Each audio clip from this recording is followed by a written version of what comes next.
Welcome to Rich Conversations. Today we'll chat with native Chicagoan Wayne Cauthen. This was such a blast. I had such a good time recording this. You can follow Wayne at gravy_Wayne and at Styling Out Network. Let's begin.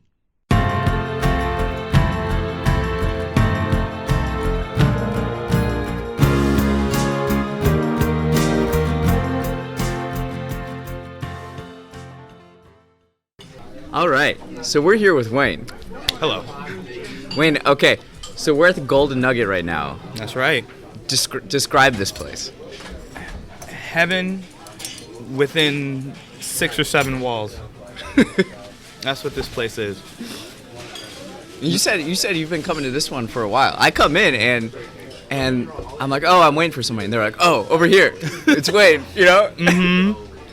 So you've been coming here for a while then? Yeah, I have. I used to actually live right down the street. Mm-hmm. I used to live right here on Kildare. I lived there for like 2 years, and then I lived on Irving Park in Dakin, which is like around the corner by the train. I lived there for like, I don't know, like three and a half years or something like that.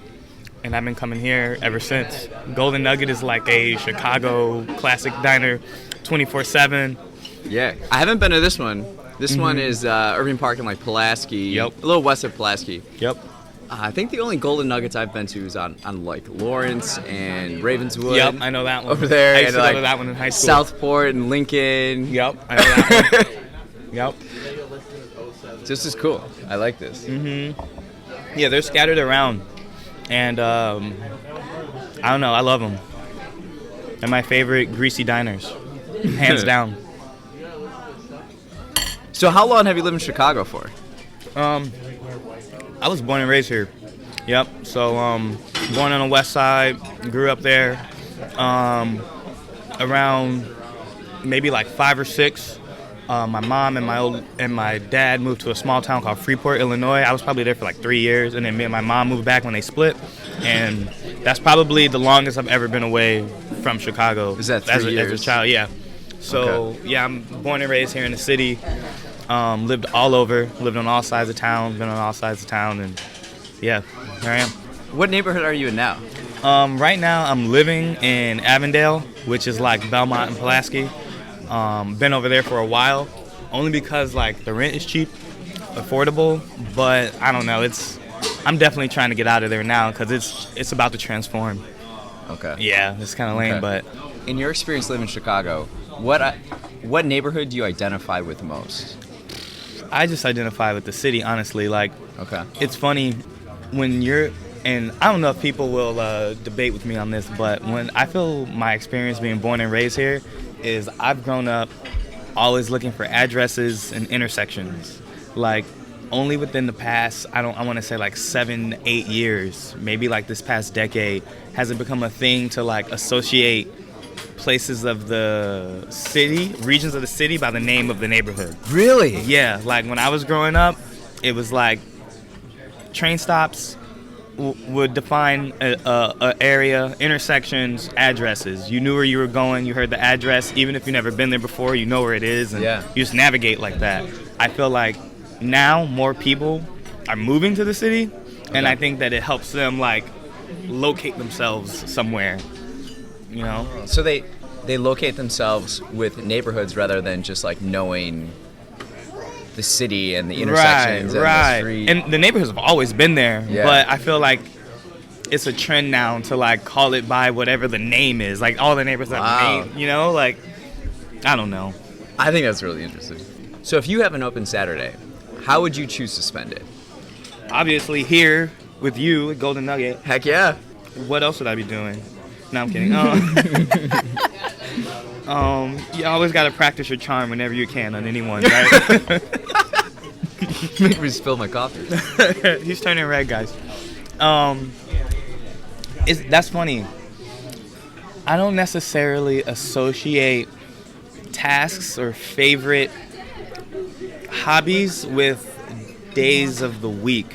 If that makes sense. So if I have an open Saturday, I'm more likely to assess where I am mood-wise, physically, mentally, and based on whatever priorities I got to take care of, that's what's going to pretty much determine the direction of my day. And that doesn't necessarily have anything to do with it being Saturday, you know? What about an open day where you can do whatever you please? Ooh, that's going to change every time. What would you like to do? That's going to change every time. Today, I'd like to do a podcast. I've never done that before. Here I am, you know? Anything from going to breakdance events, hip-hop events, spending the day with my dog, sleeping inside, playing PlayStation for hours on end, going to the gym, working out, doing anything. Yeah. It just really depends on my mood, where I'm at, and what's going on for the day. So then do you have to be... it seems like you are more in tune with, like, yourself in that moment, in the present moment. Always. That's the goal, and right? Deciding, yeah. Mm-hmm. I think that's really cool. Yeah. It's like you're not dictated by the day of the week or friends or you know, it's just like, right. What am I feeling right now? What should I do? Mm-hmm. I'm a big believer of, like, the time that we organize ourselves by is one thing, but the time that matters is internal. You know? So if I look at it that way, I feel like time is more of my tool than it is my calendar, my organizer, my guidelines, you know, my box or whatever. It's more like, how am I going to use my time, the time that I have here? That time is outside of, you know, 12 through 12. Yeah, so, I love that. I love that. So no, you can't let the days dictate your desires. When you think of Chicago, what colors do you imagine first? Colors? Oh my God, I have no idea. Colors. Colors are people. Uh-huh. All of us, you know, like ranging from as pale to as black as purple as possible, you know. Those are probably, I could say the flag, but I don't really think about the flag. I could say, yeah, the people, everyone here it's like it's deeper than a rainbow, you know? Mm-hmm. So that's what I would say. That's because you go to a lot of places and it's way more homogenous than it is here, you know? Like Chicago is, everyone sticks to their neighborhood, but if you look at the city as a whole and not as like clusters of neighborhoods, you're hitting every spectrum of color, you know? Yeah. So that's probably the color that matters to me in Chicago. Is right? the people. Is the people, right? Yeah, the people everyone. that make up the city. That's right. What's your proudest moment as a Chicagoan? My proudest moment as a Chicagoan? Oh, man. See, now, when I hear that, and I was thinking about it too, when I hear that, I have, like, the answer that I would say to someone, and then I have, like, the answer that I would think in my head, you know? My proudest moment as a Chicagoan on the surface, I guess, would just be that I feel like even though there's a lot of confusion on like where the city's going right now and who's in charge of what and you know how resources are going to be allocated and stuff like that, I feel like a proud moment is that everyone's finally, you can feel it, that everyone's getting to a point where they're like tired of dealing with unnecessary bullshit. You know, I think it's coming to the point where the city, the people of the city are like, if we gotta band together to make stuff change, then fuck it, because it can't be like this no more, right? Mm-hmm. But then that leads to, that's like my surface answer of what would be the proudest moment in Chicago, and that that we're moving in the right direction, you know? If not then now, you know, better late than never. But I feel like the proudest moment as a Chicagoan is yet to come. Like, it hasn't happened yet. You know, like, everyone's got the angst for the change, but the change hasn't kicked off yet, you know? Or everything that the city can accomplish and can reflect, like, how we can kind of be like a staple, a blueprint for the rest of the major cities and smaller cities to follow. It has all the potential. We have all the minds here in the city and around supporting it. It just hasn't happened yet. So I think the proudest moment as a Chicagoan is just yet to come.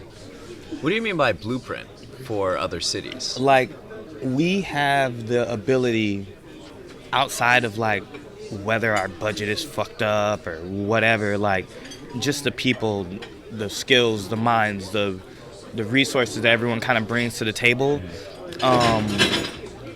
we could change, like, in the change that everyone wants to move, the direction everyone wants to move, coming from the challenges that we have, which are like deeper than a lot of other cities' challenges. If we can remodel and become a place of like progression and a platform for anyone to launch themselves, if this city becomes that, then any city can look at where we started and where we pedestal that we made it to, and mirror those actions and put their own city, their own communities on a positive trajectory, you know? Yeah. I think Chicago has the ability to be that. And you see some of that already in action taking place, kind of stirring up. More so in the morale. Okay. You know, maybe not so in the physical action just yet, but in the morale. Like, the energy is cultivating at the moment. That's the way I feel. So you've been here your whole life. What's different about the energy now than, say, 10, 12, 15 years ago? I guess if you to put a category on it, it'd be like the social justice aspect of it, you know? Okay. Like, and even if not that extreme, then people are less likely to want trouble with someone, or more likely to say what's up and smile and not give someone a hard time now, you know? Like, I feel like years ago, the city was definitely more segregated mentally. Yeah. Now, so more physically, between like all the different names and neighborhoods and all that stuff, saying, you know? But like, people-wise, I feel like the morale is moving in a more together direction, you know? Yeah. So I think that's the catalyst of it all, really. If someone were to visit you from out of town, what restaurant would you take them to? Oh boy, Golden Nugget. No, for real. Well, cause it's open. It's not closed. We're gonna go. Always an option. It's never gonna close. I have people visit from all over the world. In my background outside the 9 to 5 is like competitive breakdancing. So we get visitors who travel for competitions. You travel, you make friends. They're in other cities, they're in other countries, and they come visit. They're happy to stay with me, or I'm happy to go find them wherever they're staying and have a good time. And based on, where they're from or what they want to experience, there's a restaurant to take them to. Like, the city has everything. But I do like Golden Nugget. It's open, it's accessible, it's good. It's like perfect, greasy American food, like, I love it. All right, so we're here. I get to experience this. That's right. What's your hidden gem in the city? My hidden gem in the city. If I told you it wouldn't be so hidden, now would it? I'll give you a hidden gem, but not mine. No, I'm kidding. Hidden gem in the city. I don't want to recycle the answer, but I still think the hidden gem in the city is the people. Like, really? It's not so much of a place. Yeah. Everyone, based on their mood, I guess, has their own place to go where they like meditate or refresh themselves. And I can say that mine is a isolated corner right off the lake, right off the rocks or something like that, which is probably a hidden spot for everybody. But I think when I think of the phrase a hidden gem, I think of something rich that people don't notice, And I feel like a lot of people get so caught up in where they're going or their physical surroundings that you look over the millions of hidden gems that are here, Like, how many people that you think that are probably the most interesting person you could ever meet, you walk past them every day. Yeah. Or you sit by them every day and you have no idea what they do outside of when you see them, Like, that's a hidden gem to me. I love it. What sound do you most affiliate with Chicago? The Mexican dude with the cart going down my street like, that guy is probably my most obvious Chicago sound. Oh, nice. Yeah. Nice. I mean, all the other answers are obvious, right? Like the CTA train or like the bell of the bus or but when I'm sitting at home and it's super quiet and I'm just like staring at the walls, meditating or whatever, I can always count on that guy to come honking by, with great. the Lopez, man. Yeah. What music then would you say has influenced you the most during your time in Chicago? I mean, the music that pretty much put me on my path of who I am would be hip hop for sure. Yeah. Because when I was in high school, probably I discovered hip hop through breakdance, and b-boying was like my passport to the culture, you know. And more than just like the music, like the whole culture represents something. We ran a after-school youth program called Connect Force, and it was a hip-hop based program. We taught b-boying, we taught DJing, we taught spoken word, we taught graffiti mural arts, and just like knowledge of communities and everything. And a big thing that we taught the kids was hip-hop as an acronym is healthy, independent people helping other people. So the whole idea is that that's what hip-hop started as and what it's supposed to represent, you know? So however when you carry yourself, you want to carry yourself confidence, because that confidence could, you know, influence someone to look at themselves in a more healthy perspective, you know? Or whatever skill that you do it to your best, you know? Because when you focus on trying your best, that's how you inspire and motivate and help and tutor other people, you know? So more than just the music, like the whole culture is just like really put me on a path of how I choose to see the world, you know? Absolutely. Yeah. Are there any particular hip-hop artists that you've connected with most? Oh yeah, dude, you want to talk about hidden gems of the city? They're everywhere. Like some Chicago artists are sick, dude, you know? Like there's people who people don't know about. Like there's this guy, old lanky white dude named Jezai, right? One of the sickest freestylers I ever seen, you know. Jezai the dishwasher, if you follow him on Instagram. Okay. He's a DJ, but he's a ill freestyle rapper, you know. You'd never see him. Never see him coming.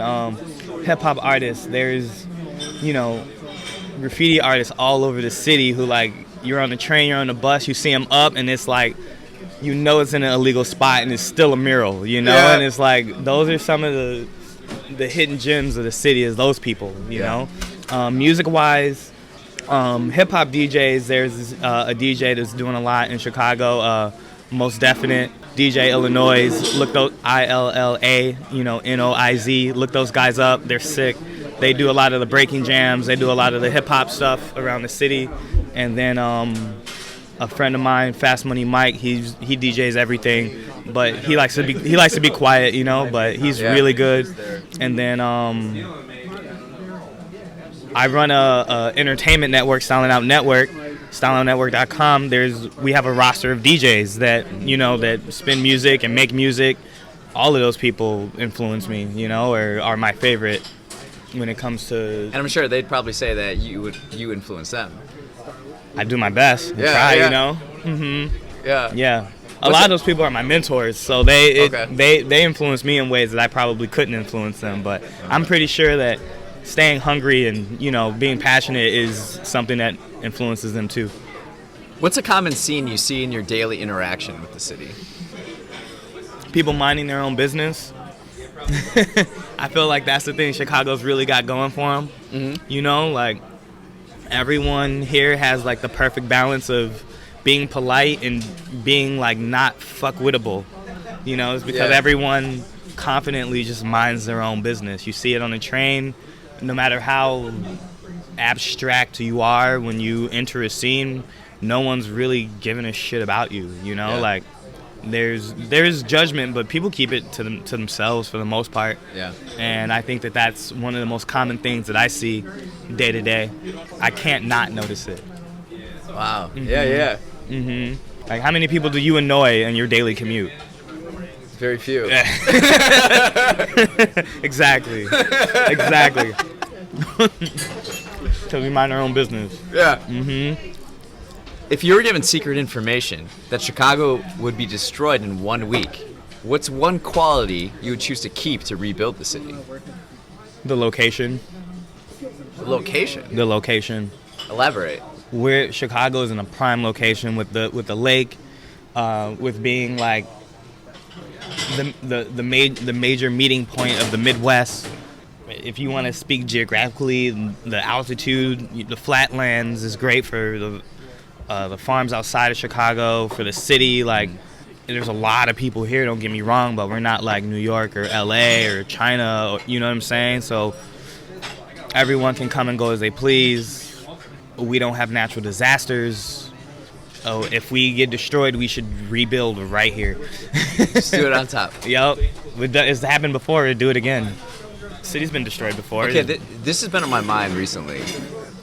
This winter has been the most mild winter I've experienced in the city. Yeah. And I used to think, like... Don't jinx it.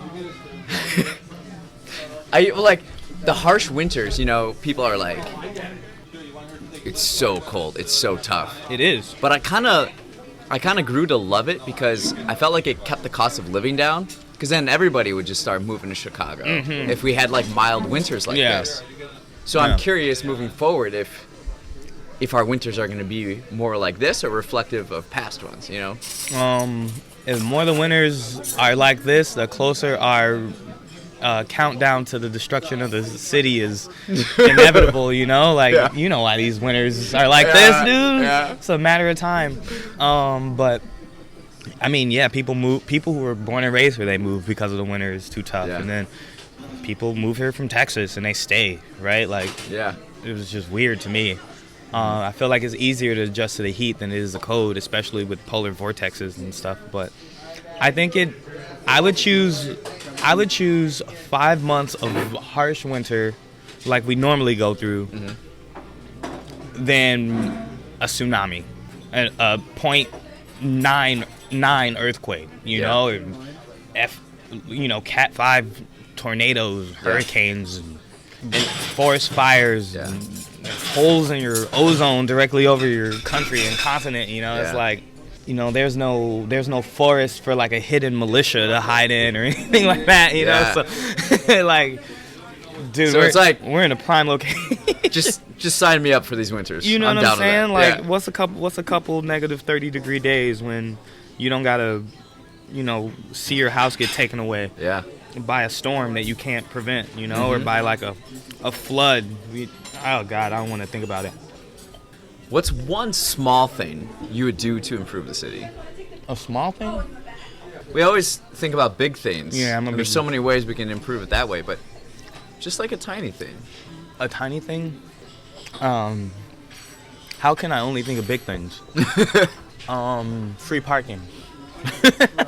Free parking? Las Vegas. You can park in one of their 8-story parking garages and leave your car there for like 3 to 6 days and not worry about it getting towed or ticketed. Okay. And it's free. You know? It's like, okay, easy. I think that would save people a lot of money. It would help the city be a little less congested, and people wouldn't be driving around drunk and acting stupid because they can leave their car somewhere for a few days and not worry about it. Not worry about the city trying to rip their pockets open because you left your car somewhere. You know, I think that would be a small thing to change. Or so I drove here, and so I was gonna park on this street. Then it was like, oh, no parking anytime unless you have this permit. Yeah. So then the next street over, it isn't like that, and it's just like it's always in your head of like, okay, I can't park here, but I can park there. But then at this time, I can't park there. You know, like it's so dumb. So it's almost like peace of mind, too, right? People are like, oh, respect the space, but we'll monopolize it first. You know, it's like, come on, you know, like if you want us to respect it, then we gotta have it. So let us park our car at minimum, right? We don't even want to get into the real discussion of space, but you know, that would be a small thing I would change. Another small thing, I try to go smaller. Stop looking at our city as groups of neighborhoods. And look at it as one big giant yard, you know, like we all live here, we all share the space. Like, would you ever have, if you had a house with a big yard, would one part of your yard be unmaintained?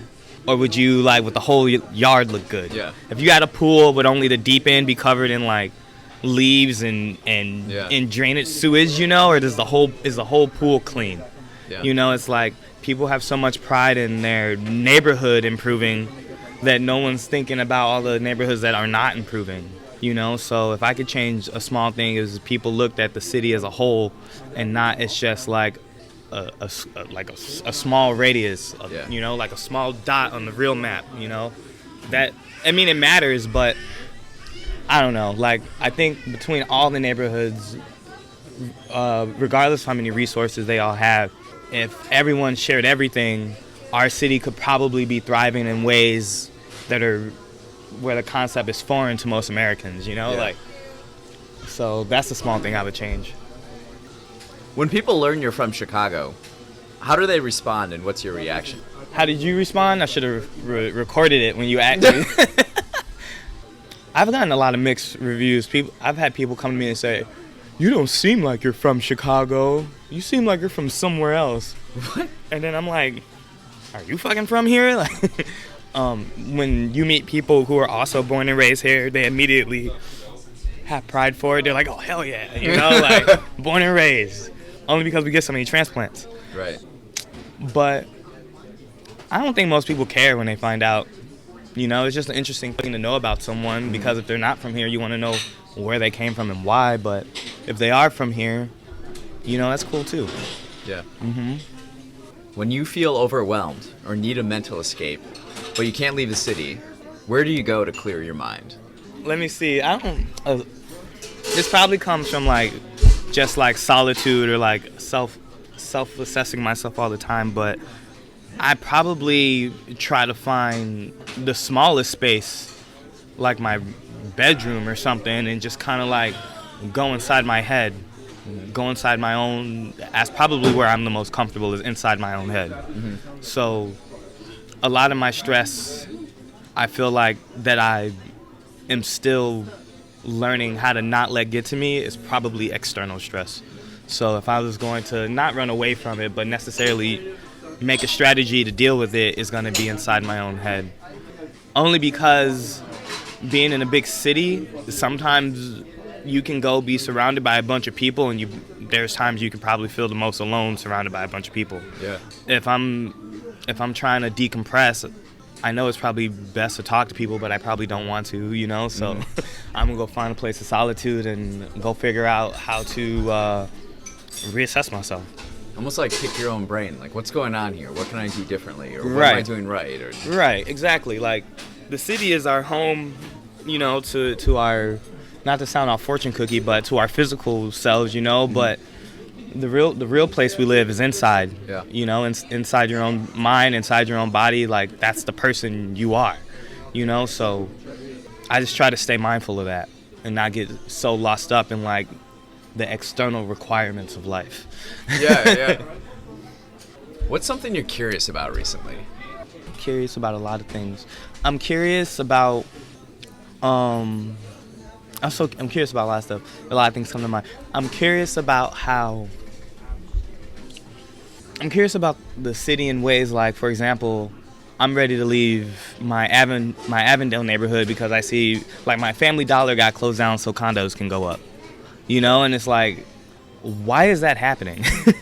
I'm curious about that. Like, why do we need more condos and homes like that? I think if we took care of the properties that we have up all over the city, you could probably get everyone a place to live. But we're just going to build more expensive homes to push people who already have a place to live outside of their place to live. It's like, it's so backwards. So like, who is in charge? I'm curious to know who is in charge. It's like, this is a great idea. Let's keep this up, you know? Like, where is that? If it's, you know, if it's for the neighborhood, if it's for the people of the city, if it's for improvement of life and, you know, better homes and stuff like that, then where's all that profit and resource going? You know, like, I don't know. It doesn't sound right. Another thing I'm curious about is, call me a conspiracist. I'm not, but everyone's like super scared about being healthy and like getting sick and diseases and stuff like that. But I just feel like, I wonder if all of that stuff is like controlled by man and not by nature, you know? Like the viruses and stuff? Yeah, because I just feel like every 8 years or every time there's some stuff going on, like a new one comes out, you know? We've had like H1N1, Ebola, SARS, yeah.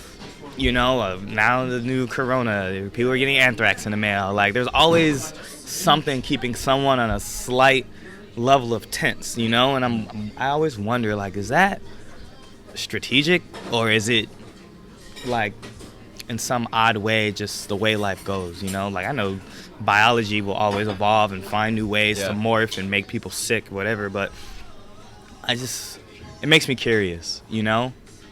Within the past 5 years of living here, what personal realization has improved your outlook on life the most? When you let something go, you let the whole situation go. Like, the person, the drama, everything about it, but not in a hateful way, but you just allow yourself to be over it.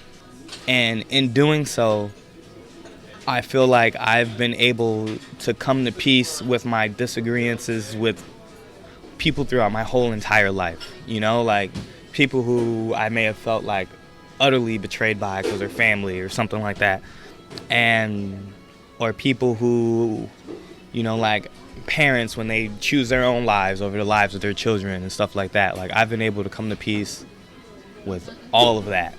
So my biggest realization would be that forgiveness is probably one of the most difficult tools to acquire, but if you can put that on like your utility belt of life, then it's monumentally advantageous, you know? Like, the emotional profit you get from that is monumental, you know? So I would say that that's the biggest realization I've had in the past 5 years. Forgiveness. It's easy to be like, yeah, I'll let it go, but do you? When you feel good because you let it go, right? Like, you don't even need the other person to give you closure. You can't even, that's not even something realistically that you can ask of someone. You don't always, even if you deserve it or not, you don't always have the right to closure. So having the skill to give yourself that and have it come from a source that isn't negative, I don't want to say negative, that isn't regret or like anger or anything like that, I don't know, that brought me closer to who I am and made me more comfortable with where I'm at, no matter where I'm at. And I feel like that's probably my biggest takeaway in the past 5 years. That's awesome. Yeah.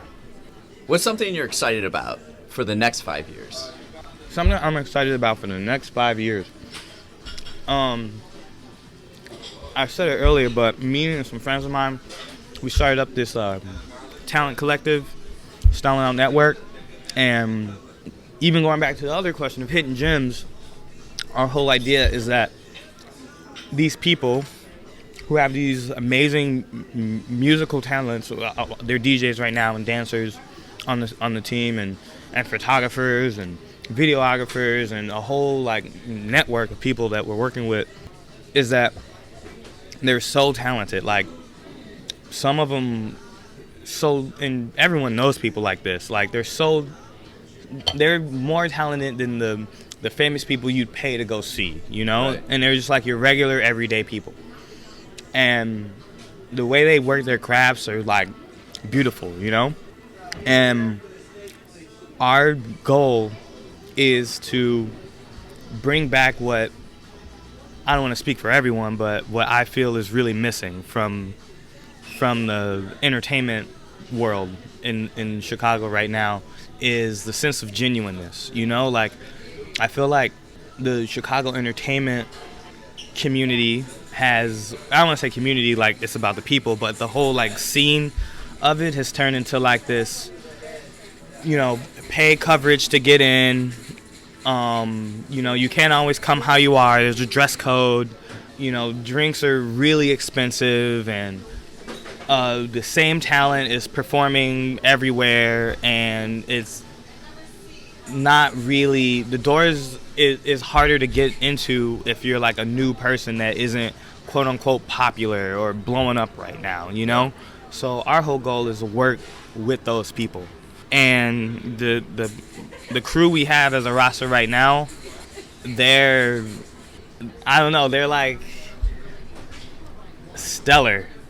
You know, like you go to their events, or you hear them spin, or you watch them move, and it's just like you're like, this is the type of places where I want to be, you know? Like, these are the parties and the weirdos that come out that I want to be around, you know? Like, it's good to not go out and spend an arm and a leg and have like a genuine time and like dance till you sweat and hear new music that isn't just being shoved to you by Spotify. So it's I'm excited for us. I think in the next 5 years we're gonna be able to provide a lot of true school fun to the city, and I'm excited. The goal is to work with a ton of people to benefit for a lot of those people too, because they're working with us as we're starting up. So when the tide raises all boats, I'm really excited for it. Awesome. Yeah. Well, this has been an awesome conversation. Yes. Fun conversation. Indeed it has. Thank you again. Appreciate it. Of course, man. Thank you. Thanks for listening to Rich Conversations. Again, you can follow Wayne at gravy_Wayne and at Styling Out Network. Have a hopeful day.